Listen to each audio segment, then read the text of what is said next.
The great hall had never held so many wolves.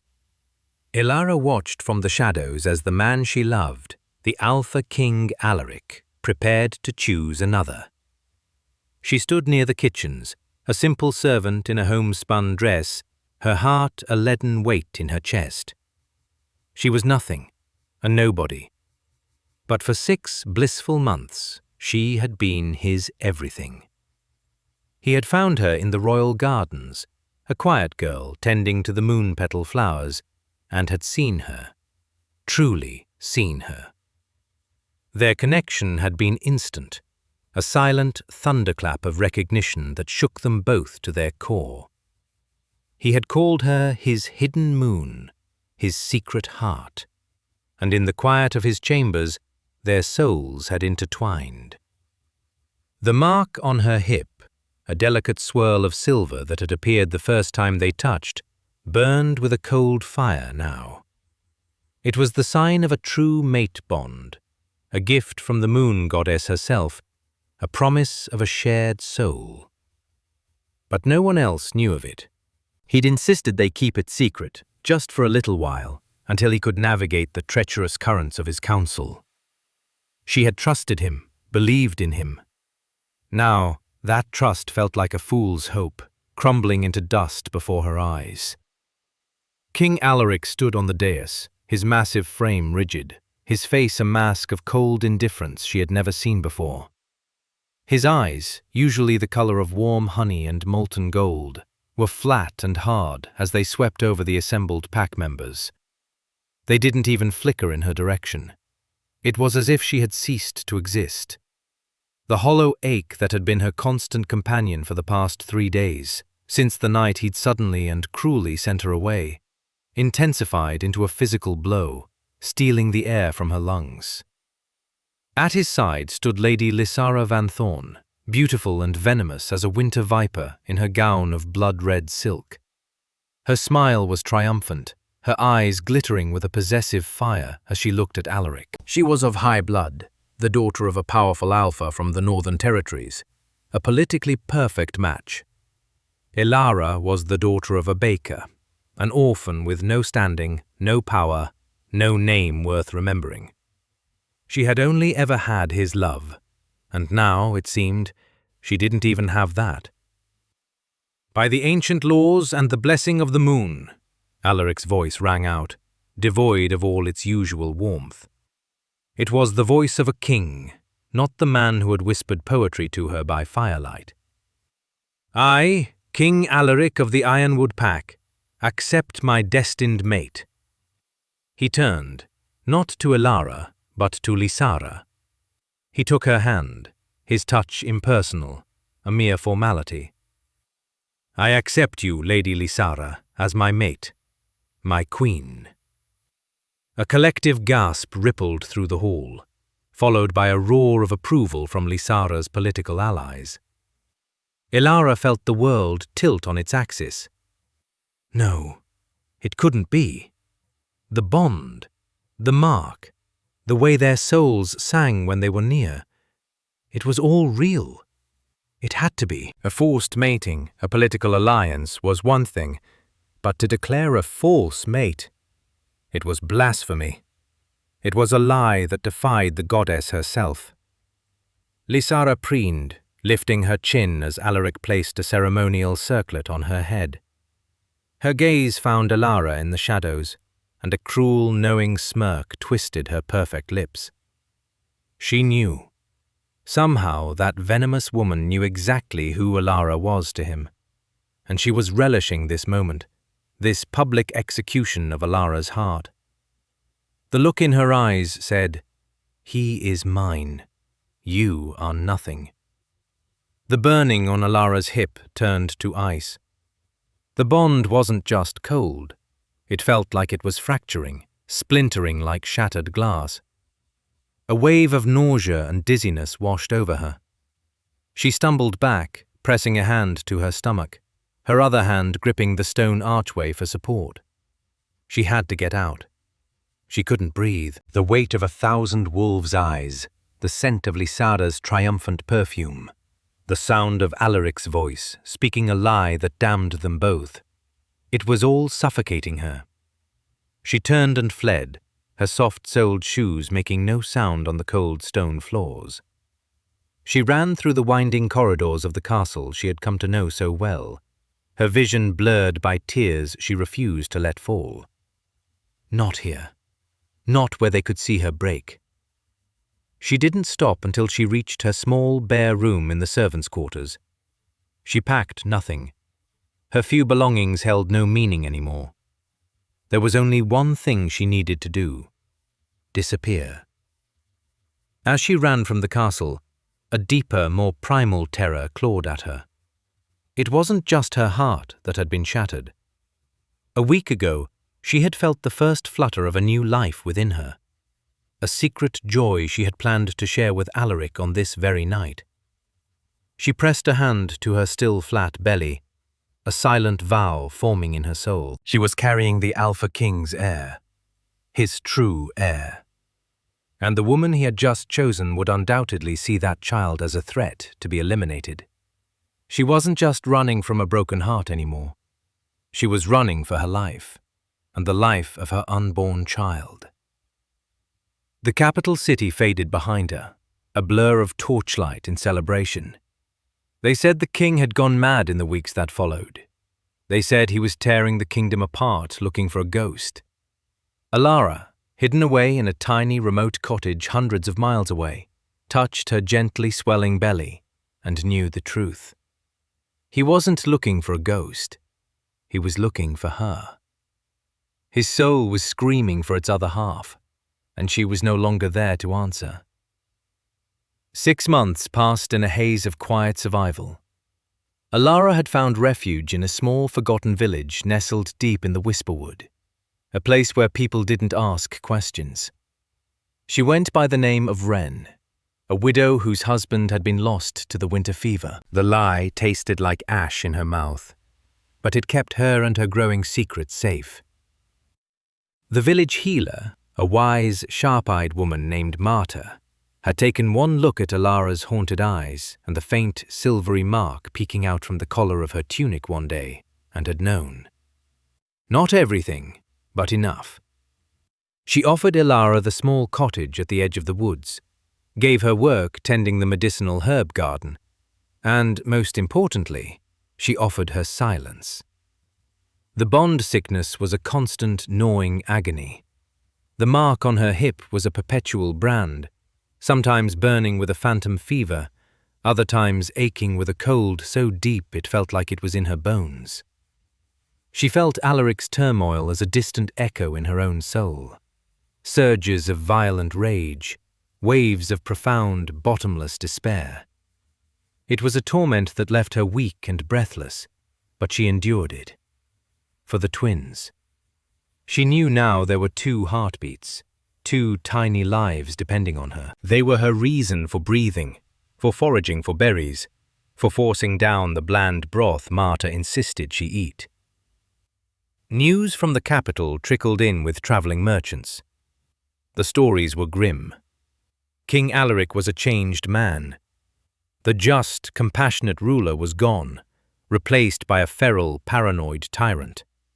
He stalked the castle halls at night, his wolf form a terrifying shadow of black fur and molten gold eyes, snarling at his own guards.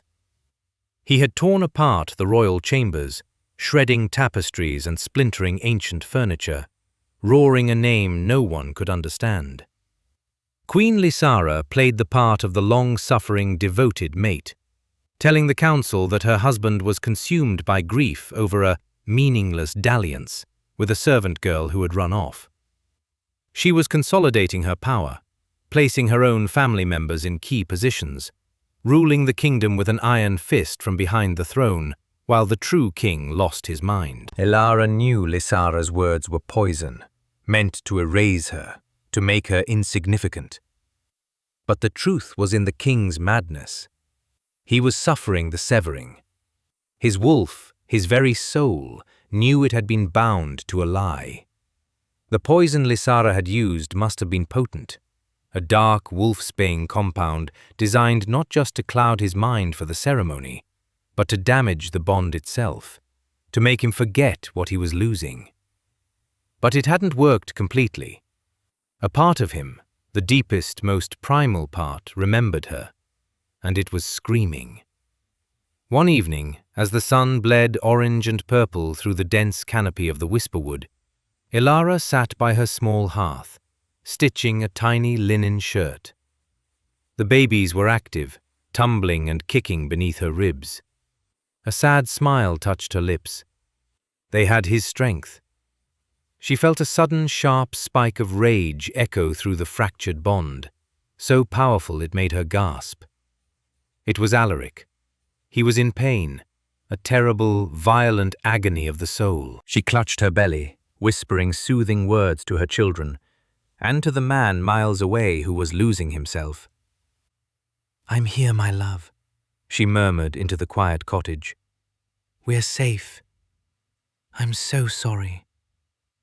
The tears she had held back for so long finally fell, silent drops that sizzled on the warm hearthstones. She didn't know how much longer either of them could endure this.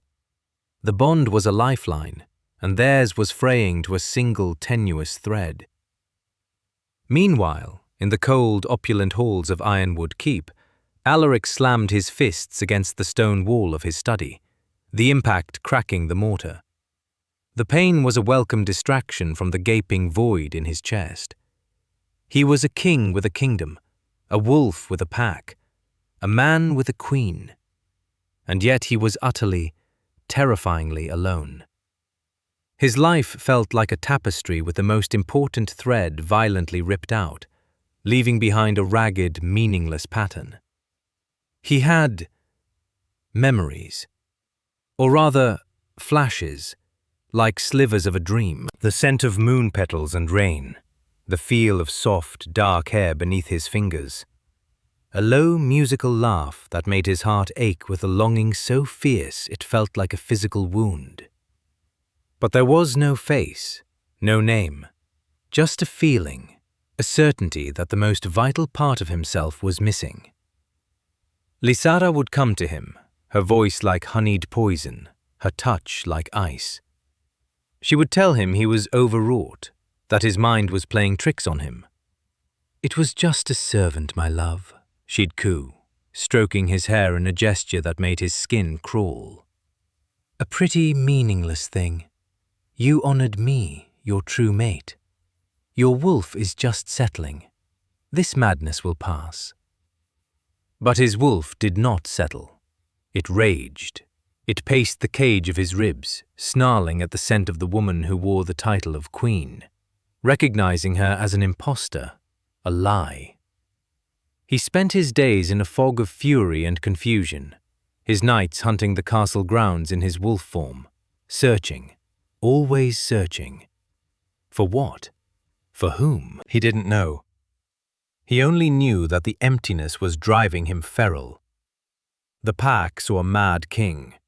His council saw a broken ruler they could manipulate through his ambitious queen. But Alaric knew, in the deepest part of his shattered soul, that he wasn't mad. He was haunted, and he would tear the world apart to find the ghost that was destroying him. Brennan, the grizzled beater of the Ironwood pack and Alaric's oldest friend, watched his king's descent with a heavy heart. He was an old soldier, loyal to the bone, and he did not believe the story Lysara spun. He remembered the 6 months before the disastrous mating ceremony. He had seen the change in Alaric, the quiet joy, the lightness in his step, the genuine smiles that had been so rare since his father's death. Brennan had seen him sneaking from the royal wing towards the servants' quarters, a flower tucked behind his ear like a young pup. He'd seen the king, happy. Then came the ceremony, and the happiness was extinguished, replaced by this hollow-eyed rage. Brennan didn't trust Lysara Van Thorn. He'd seen the flicker of triumph in her eyes that day, the same look a wolf gets when it has successfully cornered its prey.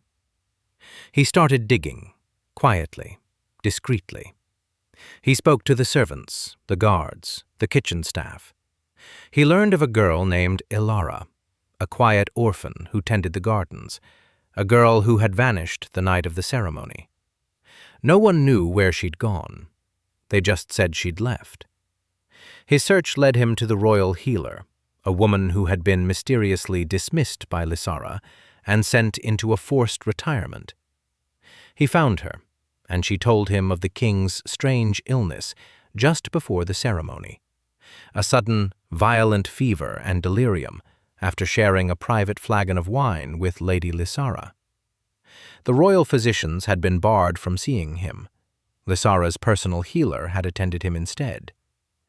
It was all too convenient. The final piece fell into place when a terrified stable boy confessed to Brennan that he had helped a crying Ilara flee the city that night, giving her his own horse and a pouch of coins because she looked like her soul had been torn out. He told Brennan the direction she'd headed, east, towards the Whisperwood. Brennan rode out alone, without telling the Queen or the Council. He was defying his Alpha's chosen, a crime that could see him stripped of his rank. But his loyalty was to Alaric, the man, not the shell Lysara was manipulating.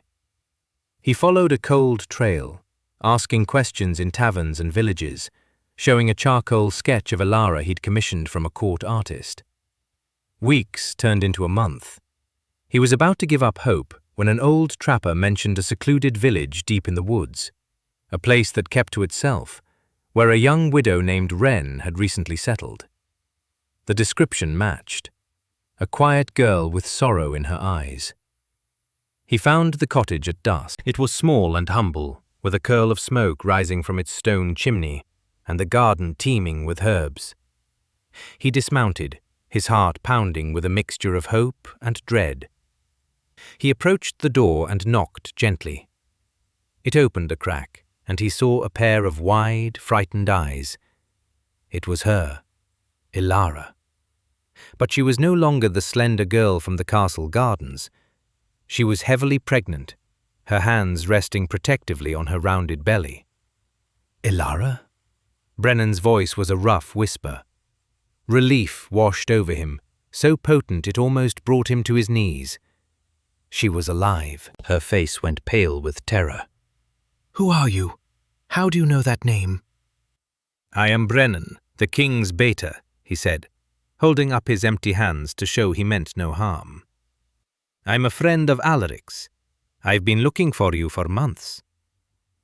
Fear warred with a flicker of desperate hope in her eyes. "He sent you?" "No," Brennan admitted, his voice grim. "The king. He is not well. He doesn't know I'm here. He doesn't remember you, not clearly. But his wolf does. His soul does. It's tearing him apart, Ilara. Lysara. We believe she poisoned him."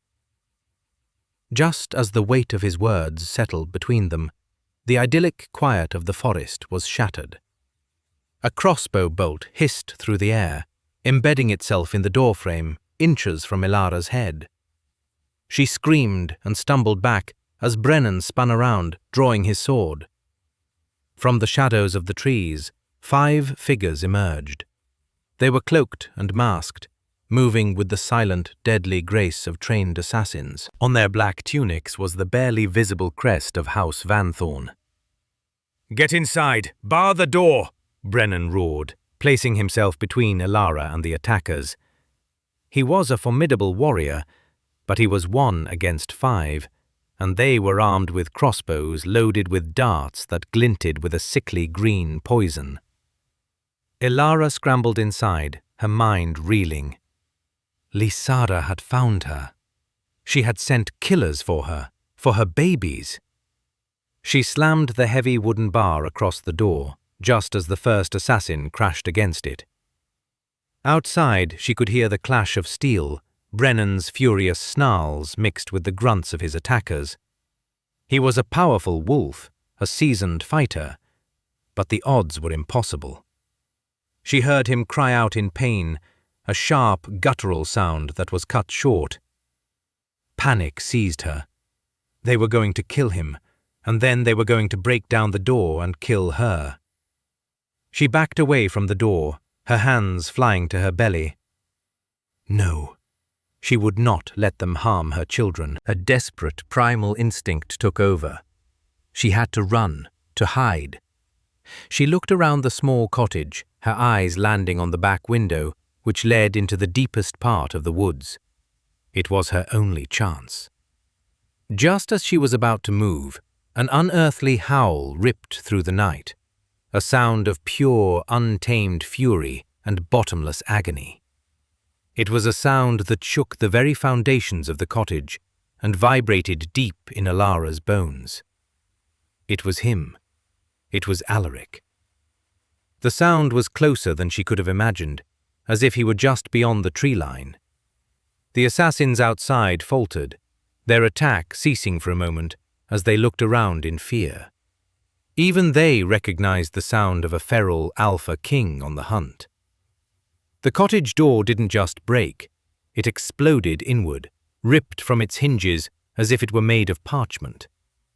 Standing in the doorway, silhouetted against the moonlight, was a wolf of impossible size. Its fur was the color of jet and shadow, its body a mass of corded muscle and raw power. But its eyes glowed with the light of molten gold, burning with a madness and a grief that was terrifying to behold. It was Alaric. His massive head swung towards the assassins. A low, rumbling growl started deep in his chest, a promise of imminent death. The assassins, who had faced down a beta warrior without flinching, now took involuntary steps back. They raised their crossbows, but they were too slow. The great black wolf launched itself into their midst, a blur of claws and teeth. The fight was not a fight, it was a slaughter. Snaps of bone and torn flesh echoed in the night air, punctuated by the dying screams of men who had chosen the wrong prey. Within moments, it was over. 5 bodies lay broken on the forest floor. The giant wolf stood over the carnage, its chest heaving, its fur matted with blood that was not its own. It turned its head, and those burning golden eyes fixed on Ilara, who was frozen in the center of the room. The feral rage in his gaze softened, replaced by a dawning, soul-shattering recognition. He took a hesitant step forward, then another. The air crackled with a power that had been dormant for too long. Slowly, painfully, the sound of cracking bones and shifting muscle filled the silence. The massive wolf contorted, shrinking, changing, until the man stood in its place. Alaric. He was naked, covered in the dust of travel and the blood of his enemies, his body leaner but no less powerful. His hair was long and wild, his face etched with a torment that broke her heart all over again. His honey-gold eyes, now human, were wide with disbelief and filled with tears. He stared at her pregnant belly, his gaze full of 1,000 questions, a world of pain, and a dawning, miraculous hope. He took a staggering step towards her, then fell to his knees in the middle of the ruined cottage. His trembling hand, still stained with blood, hovered over her stomach.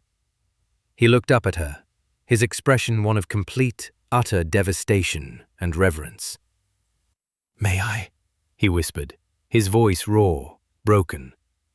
Ilara could only nod, tears streaming down her own face. When his calloused palm finally made contact with the taut skin of her belly, a jolt of pure energy, of rightness, shot through them both. The mark on her hip flared with a searing heat, no longer cold and dead, but vibrantly, incandescently alive. The bond, fractured and bleeding for so long, slammed back into place, whole and complete. In that same instant, one of the babies kicked, a strong, definitive thump against his hand. The Alpha King, the feral tyrant who had terrorized a kingdom, bowed his head and wept. He pressed his forehead to her stomach, and his body shook with great, gut-wrenching sobs. "You are alive," he choked out, the words muffled against her dress. "They told me you were gone. A ghost. I tore the world apart for you.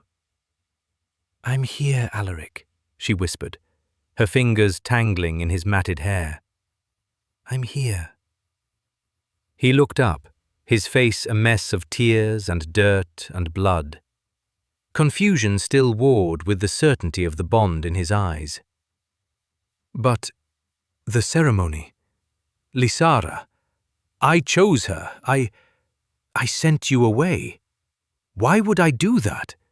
Why would I ever let you go? Just then, a groan came from the doorway.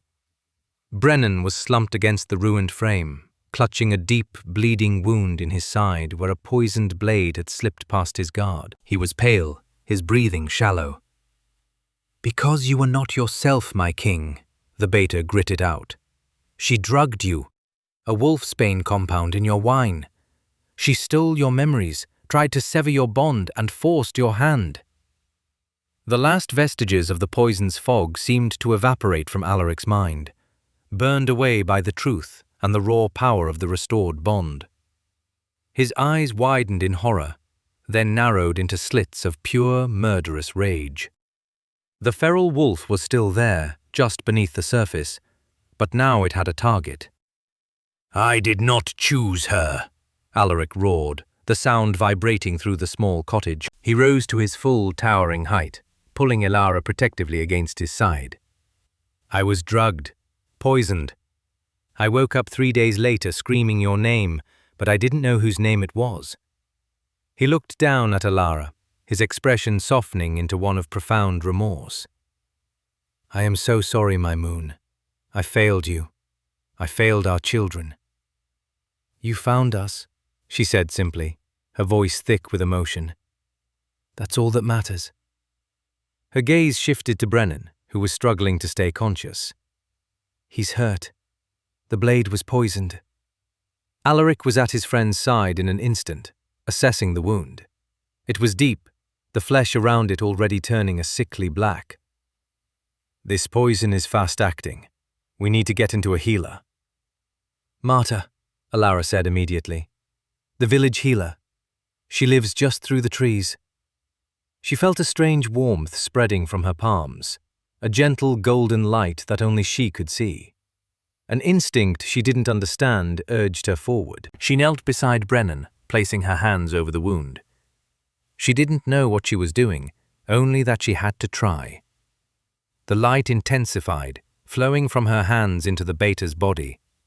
The blackness around the wound receded, and the bleeding slowed to a trickle. Alaric and Brennan stared at her, stunned into silence. Elara herself looked at her glowing hands in shock. She had never done that before. It was as if the reunion with Alaric, the confirmation of her children's safety, had unlocked something deep within her, a power she never knew she possessed. Brennan let out a shuddering breath, the pain in his eyes lessening. By the goddess, he rasped. You are a healer. More than that, Alaric breathed, his eyes filled with awe as he looked at Elara. He saw her not as the servant girl from the garden, but as something more, something ancient and powerful. You are my queen. He knew, with a certainty that settled deep in his bones, that their fight was far from over. They had to go back. They had to reclaim their kingdom and expose the viper on the throne. And this time, he would not let her go. This time, they would face their enemies together. If you believe that true love is worth burning a kingdom down for, smash that like button. Subscribe for more epic shifter romances. And tell me in the comments, what would you do if you found out you were a secret queen? They took Brennan to Marta's cottage, where the old healer, with her sharp eyes and knowing silence, confirmed what they already suspected. The poison was Van Thorn work, a nasty concoction designed to kill slowly and painfully. Elara's touch, Marta explained in a hushed voice, hadn't just healed the wound. It had neutralized the poison's core. It is old magic, Marta said, her gaze lingering on Elara's belly. The magic of a moon mother, an anchor for the life she carries. It awakens only to protect its own. While Brennan rested and recovered at a miraculous pace, Alaric and Ilara talked. He held her hand, his thumb stroking her knuckles, as if terrified she might vanish if he let go. He told her of the gaping emptiness, the faceless ghost that had haunted him, the maddening rage that had no outlet. She, in turn, told him of the bone-deep ache of the fractured bond, the fear, the loneliness, and the fierce, burning love for the children that had kept her going. "Twins," he whispered, his eyes shining as he looked at her belly. "I have sons." The word felt foreign and wonderful on his tongue. The feral madness that had clung to him for months was gone, replaced by a cold, focused fury. He was no longer a mad king lashing out at shadows. He was an alpha with a mate to protect and a throne to reclaim. "Lysara will not stop," Ilara said, her voice steady despite the fear that coiled in her stomach. "She tried to kill us once. She will try again. She cannot allow my children to be born. They are the true heirs.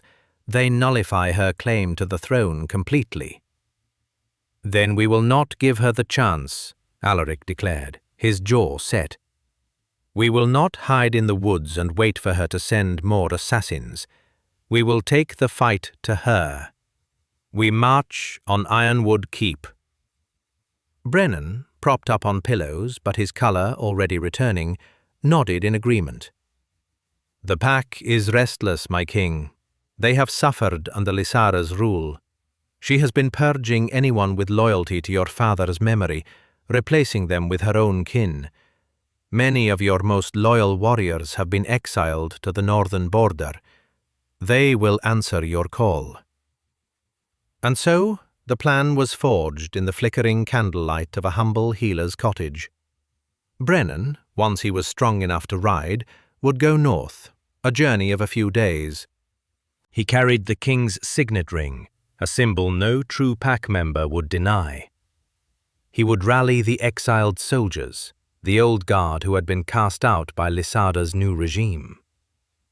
Alaric and Ilara would travel more slowly, taking a less direct route back to the capital, gathering the support of the smaller packs in the outlying territories, who had chafed under Lysara's heavy-handed taxes and cruel edicts.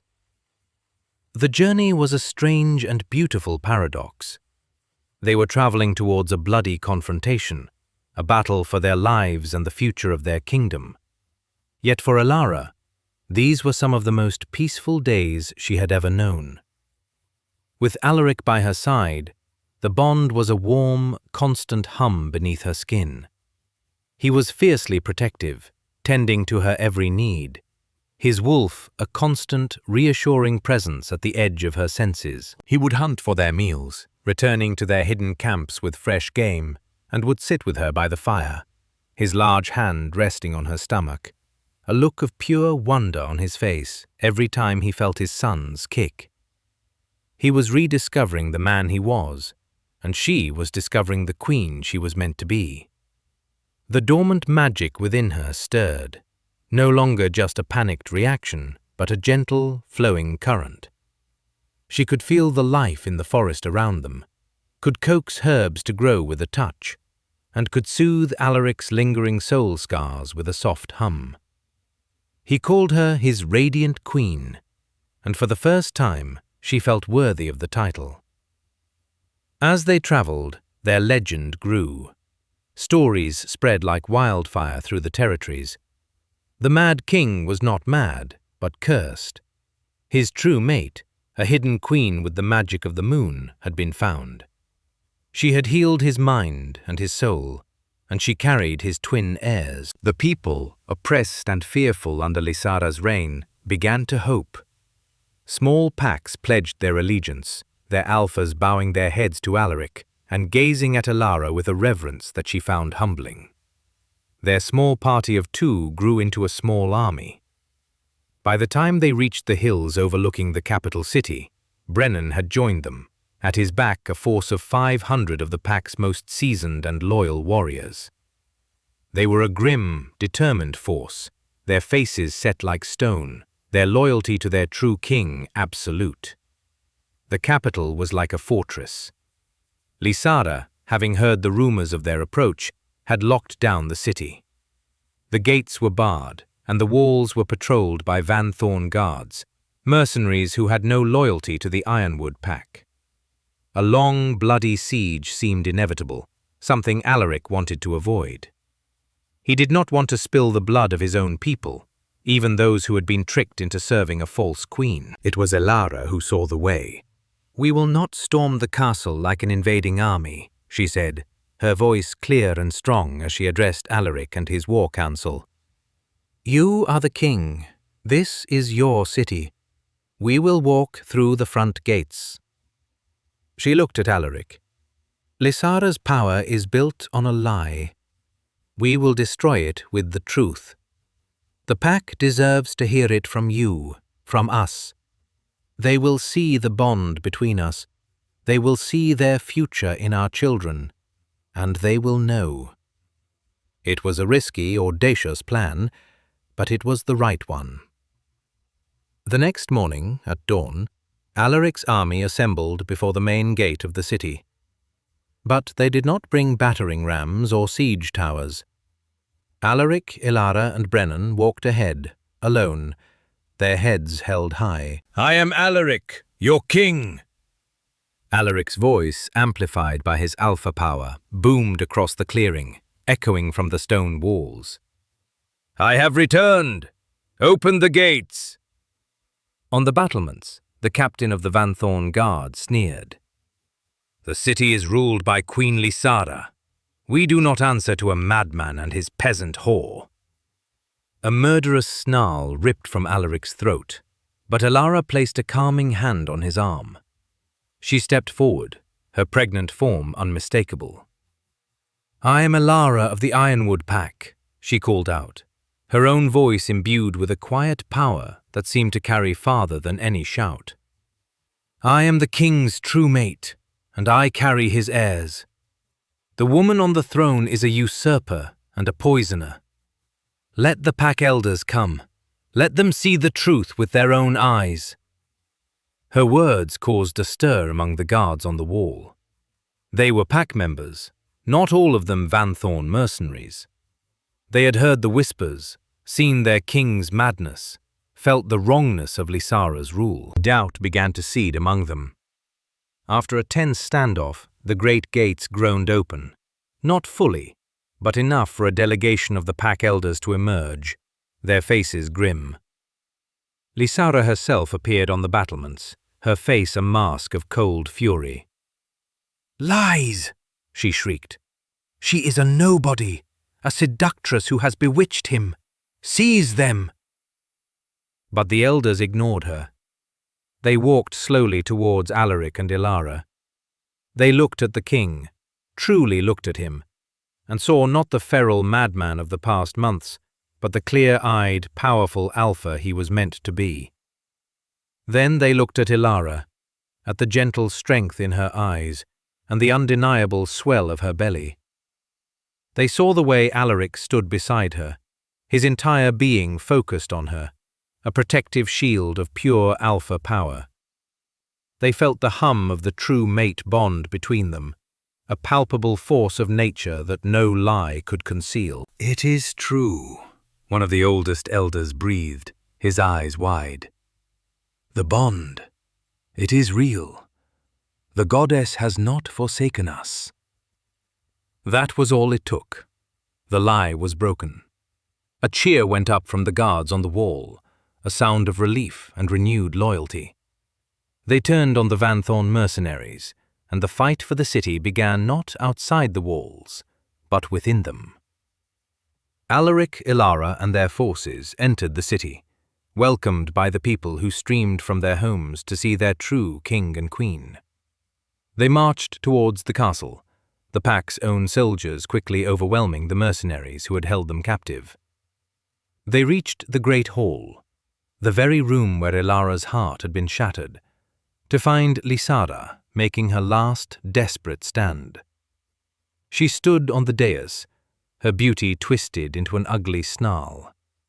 Her personal guard surrounded her, but they were few, their eyes darting nervously at the overwhelming force of loyalists filling the hall. And in her arm, with a poisoned dagger pressed to her throat, was Marta, the old healer, who had been dragged from the village and imprisoned. "Stay back!" Lysara screamed, her voice shrill with panic. "All of you, or the old crone dies! I am the queen! He chose me!" "You gave him no choice," Alaric growled, taking a step forward. "You poisoned him. You lied to the pack. You tried to murder my mate and my children.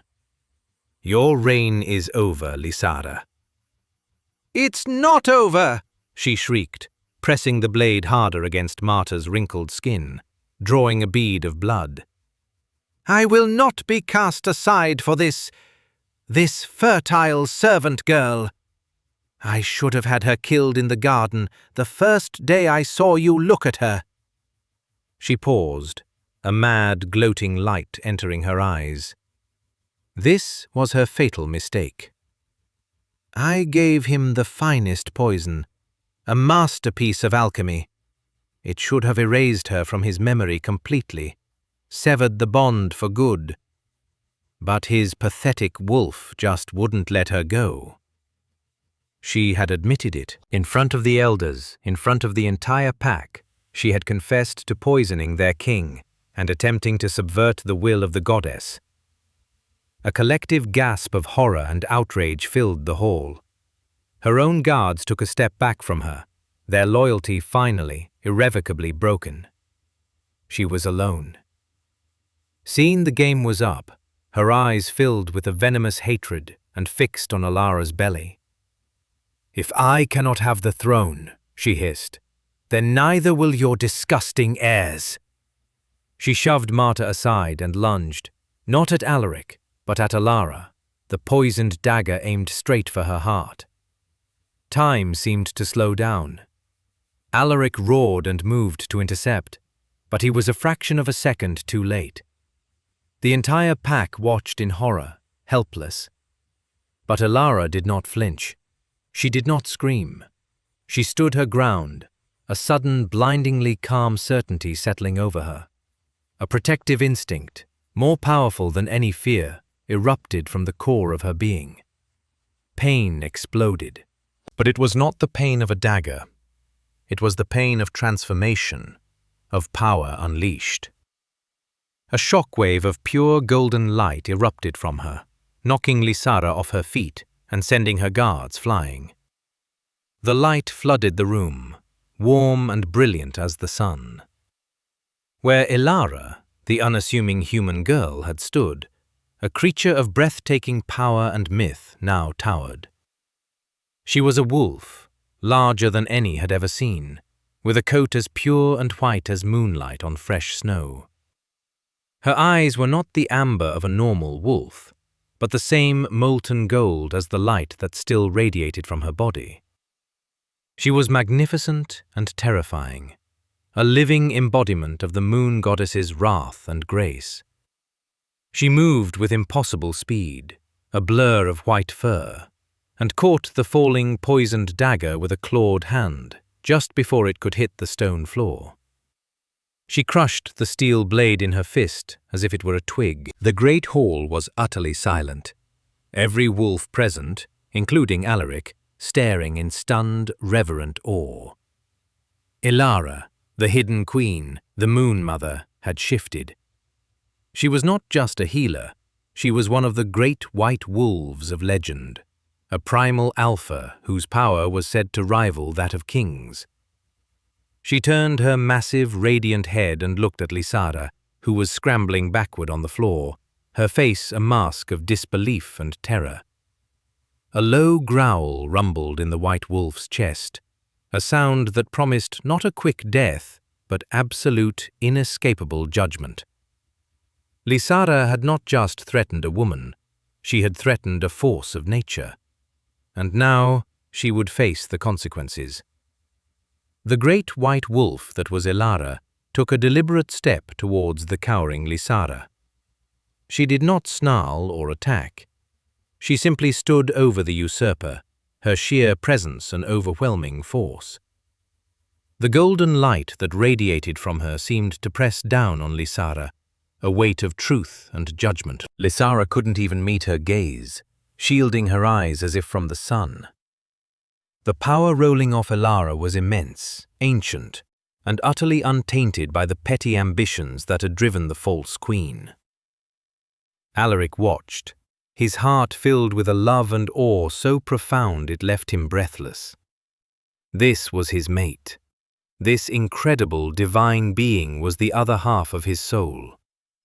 He had fallen in love with a quiet girl in a garden, and now he stood before a goddess in wolf's form. He felt a fierce, burning pride. The pack elders had fallen to their knees, their heads bowed in reverence. They were witnessing a miracle, the return of a power their people had believed lost to time. Elara lowered her massive head until her muzzle was inches from Lysara's face. She did not need to bite or claw. Her power was more subtle, more complete than that. She let out a soft huff of air, a breath filled with golden light and ancient magic. When it washed over Lysara, the false queen screamed, not in pain but in terror. The magic was not harming her body, it was showing her soul the truth of what she had done. It forced her to feel the agony Alaric had endured, the hollow ache of the severed bond, the madness and confusion. It made her feel Elara's terror, her heartbreak, and the fierce, unyielding love for her unborn children. It showed her the sacrilege she had committed against the pack, the kingdom, and the goddess herself. When the light receded, Lysara was left a whimpering, broken mess on the floor, stripped of her arrogance and her power. Her mind was intact, but her spirit was shattered by the weight of her own crimes. She would live, but she would never again be the proud, venomous woman she had been. Slowly, the magnificent white wolf turned away from the vanquished usurper. Her golden eyes found Marta, the healer, who was being helped to her feet by a guard. The wolf padded over to her, her steps silent on the stone floor. She nudged the old woman's hand gently with her nose. The lingering sting from the dagger wound on Marta's neck vanished, the skin knitting together without a scar. Then she turned to Brennan, who still favored his side despite her earlier healing. A soft golden light enveloped him for a moment, and when it faded, he stood up straight, taking a deep breath with no hint of pain. He was fully healed, his strength completely restored. Finally, she walked to Alaric. He stood his ground, his heart pounding, as this divine creature approached him. She stopped before him, and the fierce, primal alpha wolf softened. Her golden eyes were filled with the same love, the same soul-deep connection he had always seen in her human gaze. He reached out a trembling hand and laid it on the side of her head, his fingers sinking into her thick, soft fur. "Elara," he whispered. The bond between them sang, a perfect, harmonious chord. With a final shimmer of golden light, the transformation reversed. The great white wolf dissolved, leaving Elara standing before him once more, clad in a simple, ethereal dress of woven moonlight that the magic had left behind. She swayed, the exertion of the massive shift taking its toll. Alaric caught her, pulling her into his arms, holding her tight against his chest. "It is over," he murmured into her hair. The hall erupted in a deafening roar of celebration. The pack had its true king and queen. In the days that followed, order was restored. Lysara Van Thorn and her co-conspirators were brought to justice. There were calls for her execution, but it was Elara who decided her fate. "Death is too easy an escape," she said, her voice quiet but firm as she stood beside Alaric at his first council meeting. "Let her live with the truth of what she has done. Strip her of her name and rank. Let her be exiled to the Silent Isles to live out her days as a nobody, the very thing she feared most." It was a judgment of profound wisdom and mercy, and the pack respected her for it. With the kingdom secure, there was one last thing to do. In the center of the great hall, before the entire pack, Alaric went down on one knee before Ilara. He wore the ceremonial robes of his office, but his eyes were only for her. "Ilara," he said, his voice thick with emotion. "You are my moon, my soul, my queen. You saved me. You saved us all. The bond between us was forged by the goddess, but it was tested by the malice of others. Now I would make it complete. In the eyes of our family, our pack, and our goddess." He leaned forward, his head bowed. "Claim me," he whispered, baring his throat. "Make it complete." Tears of joy streamed down Ilara's face. This was the moment she had dreamed of, the moment that had been stolen from them. She leaned down and pressed her lips to the side of his neck, breathing in his scent of pine and winter. Then, with a gentle pressure that was both a promise and a declaration, she sank her teeth into the junction of his neck and shoulder. A jolt of brilliant energy surged between them, sealing the bond forever. He was hers. She was his. Two halves of a soul became one. When she pulled back, a delicate silver mark, a mirror of the one on her hip, now graced his skin. He rose and placed the crown of the queen consort on her head. It shimmered in the torchlight, but it could not outshine the radiant light that glowed from within her. 2 months later, Ilara gave birth to 2 healthy, beautiful sons. They named them Torin and Finn. Torin had his father's black hair, and when he shifted for the first time as a toddler, the form of a black wolf. Finn had his mother's dark hair, but to everyone's astonishment and delight, shifted into a pup with a coat of pure moon-white fur. Alaric and Ilara ruled for many long, peaceful years. He was the strong, just Alpha King, the sword and shield of his people. She was his wise and compassionate Alpha Queen, the heart and soul of the kingdom. Her healing magic brought prosperity to the land, and her quiet strength guided them through any hardship. They were rarely seen apart, their love story becoming a legend told to generations of wolf pups. They would often be found in the royal gardens, the same garden where they first met, watching their sons play among the moon petal flowers, their hands entwined, 2 souls perfectly, finally, at peace. From a broken heart to a throne. Ilara's story proves that you can't fight fate. If you enjoyed this story, please hit like and subscribe.